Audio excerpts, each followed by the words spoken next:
எல்லாரும் நல்லா இருக்கீங்களா? இன்றைக்கான பதிவு மகிழ்ச்சியே தேடாதீர்கள், ஆனால் மகிழ்ச்சியாக இருக்க சதா காலமும் தயாராக இருங்கள். ரஸ்கின் அவர்களுடைய பொன்மொழிகளுங்க. மகிழ்ச்சியை நம்ம எங்கெங்கே போய் தேடுறது?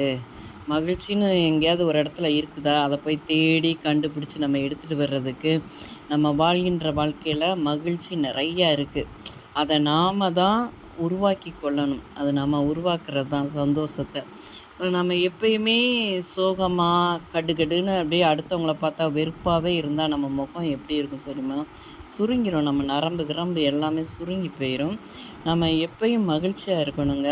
ஔவையார் பாட்டி சொல்லியிருக்காங்க இல்லையா, அகத்தின் அழகு முகத்தில் தெரியும். நம்ம அகம் சந்தோஷமாக இருந்தால் நம்ம முகமும் அழகாக இருக்கும் அப்படின்னு சொல்லியிருக்காங்க இல்லையா.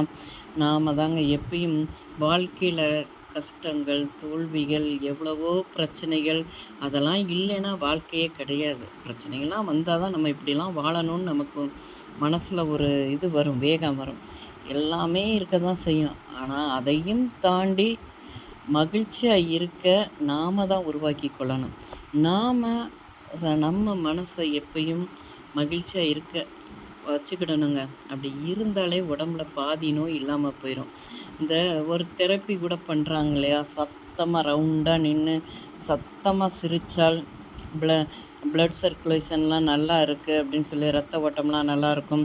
அப்படி சவுண்டாக சிரிக்கும்போது உடம்புல எல்லா பாகமும் நல்லாயிருக்கும் அப்படிங்கிற மாதிரி அந்த தெரப்பி எக்ஸசைஸ் பண்ணுறாங்க பார்த்திங்களா. உண்மையிலேயே மகிழ்ச்சியை நாம் தான் உருவாக்கணும். அதை உருவாக்கி எப்பயும் வாழ்க்கையில் சந்தோஷமாக இருக்கணும். எல்லாமே வருங்க. நம்ம மகிழ்ச்சியாக இருந்துச்சுன்னு வச்சுக்கோங்களேன், எவ்வளோ தோல்விகள் கஷ்டங்கள் வந்தால் கூட காணாமல் போயிடும்.